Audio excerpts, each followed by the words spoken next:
बृहस्पतिवार व्रत कथा का पाठ जीवन में सुख, समृद्धि और शुभता लाने वाला माना गया है।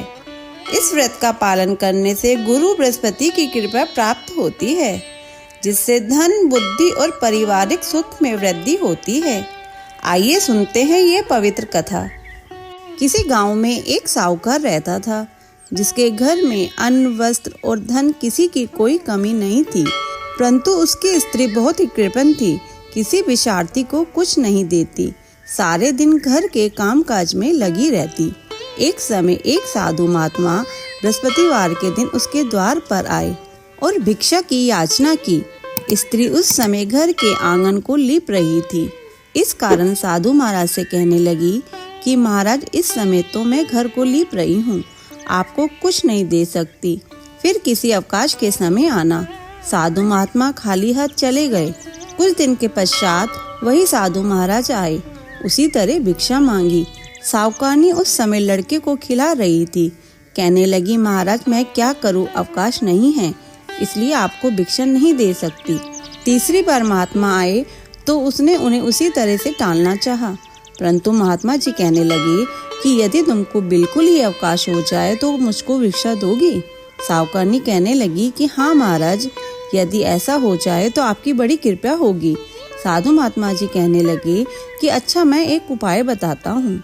तुम बृहस्पतिवार को दिन चढ़ने पर उठो और सारे घर में झाड़ू लगाकर कूड़ा एक कोने में जमा करके रख दो। घर में चौका इत्यादि मत लगाओ। फिर स्नान आदि करके घर वालों से कह दो कि उस दिन सब हजामत अवश्य बनवाएं। रसोई बनाकर चूल्हे के पीछे रखा करो, सामने कभी न रखो। सायंकाल को अंधेरा होने के बाद दीपक जलाया करो तथा बृहस्पतिवार को पीले वस्त्र मत धारण करो, न पीले रंग की चीजों का भोजन करो। यदि ऐसा करोगे तो तुमको घर का कोई काम नहीं करना पड़ेगा। साहूकारनी ने ऐसा ही किया। बृहस्पतिवार को दिन चढ़े उठी, झाड़ू लगाकर कूड़े को घर में जमा कर दिया। पुरुषों ने हजामत बनवाई, भोजन बनाकर चूल्हे के पीछे रखा। वह सब बृहस्पतिवारों को ऐसा ही करती रही। अब कुछ काल बाद उसके घर में खाने को दाना न रहा। थोड़े दिनों में महात्मा फिर आए और भिक्षा मांगी, परंतु सेठानी ने कहा, महाराज मेरे घर में तो खाने को अन्न नहीं है, मैं आपको क्या दे सकती हूँ। तब महात्मा ने कहा, जब तुम्हारे घर में सब कुछ था तब भी तुम कुछ नहीं देती थी, अब पूरा अवकाश है तब भी कुछ नहीं दे रही हो, तुम क्या चाहती हो वह कहो। तब सेठानी ने हाथ जोड़कर प्रार्थना की कि महाराज अब कोई ऐसा उपाय बतलाओ कि मेरे पहले जैसा धन धान्य हो जाए। अब मैं प्रतिज्ञा करती हूँ कि अवश्य मेरे जैसा आप कहेंगे मैं वैसा ही करूँगी। तब महात्मा जी ने कहा, बृहस्पतिवार को प्रातःकाल उठकर स्नादि से निर्वत हो, घर को गौ के गोबर से लीपो तथा घर के पुरुष हजामत न बनवाएं। भूखों को अन्न जल देती रहो। ठीक सायंकाल दीपक जलाओ।